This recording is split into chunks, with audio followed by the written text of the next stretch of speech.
In politics, threats are not just words.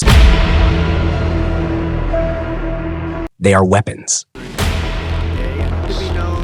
Successful. Thank you very much. They need it, and we have it. Okay, so and we're going to talk about trade. We're going to talk about many.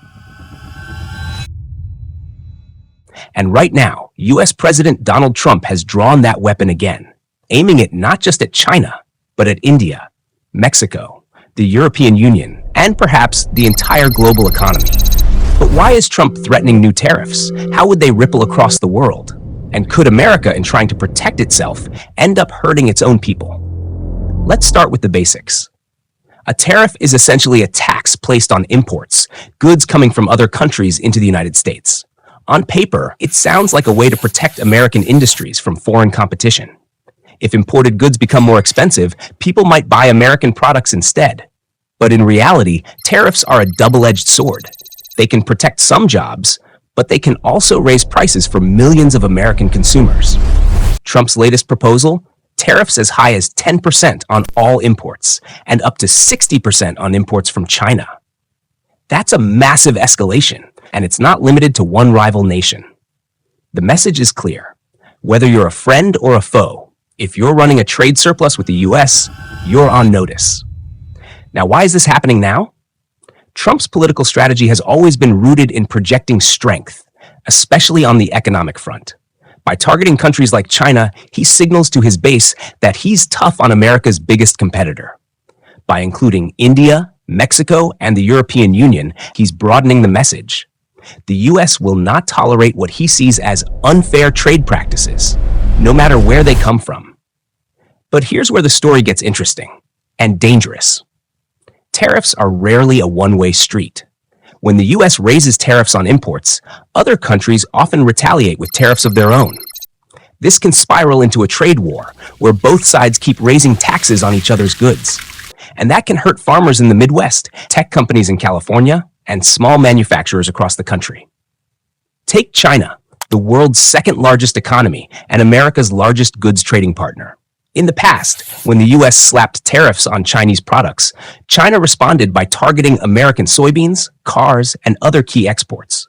The impact on U.S. farmers was immediate, billions in lost sales, forcing the government to provide subsidies just to keep them afloat.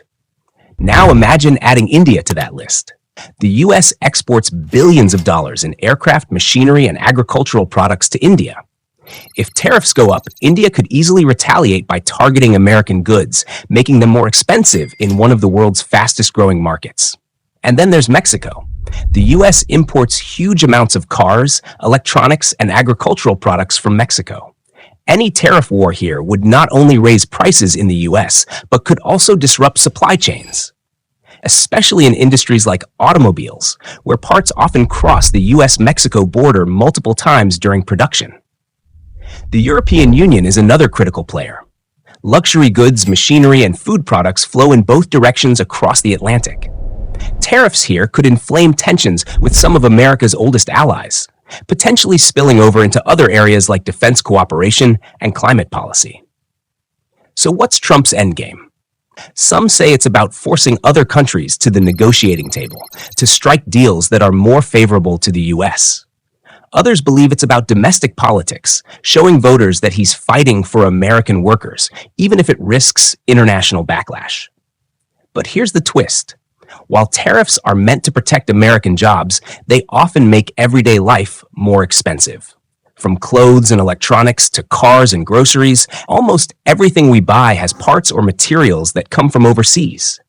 If tariffs make those imports more expensive, companies often pass the cost on to consumers. That means higher prices, and in times of inflation, that can be politically dangerous. And it's not just about money. Tariffs can strain diplomatic relations, making it harder for the U.S. to work with allies on other issues, from security to climate change. They can also push countries like China and India closer together, forming trade alliances that bypass the United States entirely. Around the world, the responses have been mixed, but none have been silent. In Beijing, officials have warned of resolute countermeasures. In New Delhi, trade ministers are reviewing potential retaliatory steps. In Brussels, leaders of the European Union have hinted at a measured but firm response if tariffs hit their industries. And in Mexico City, the government has made it clear it will defend its exporters and farmers. Each of these reactions matters because global trade is interconnected. A tariff war between the US and China doesn't just affect those two countries. It ripples out to suppliers in Vietnam, Thailand, and South Korea. A dispute with the European Union could hurt companies in Canada or Japan that supply both markets. The big question is, will this strategy work? Will Trump's hardline approach force countries to make concessions, or will it trigger a wave of retaliation that hurts the very people he says he's trying to protect? History offers mixed answers. Some trade disputes have ended in better deals for the US, others have dragged on for years, leaving both sides worse off. What's certain is that this is a high-stakes gamble, and the whole world is watching. If you found this breakdown useful and it gave you a fresh perspective on what's happening in global trade, don't just stop here. Hit the like button so more people can discover this story. Drop your thoughts in the comments.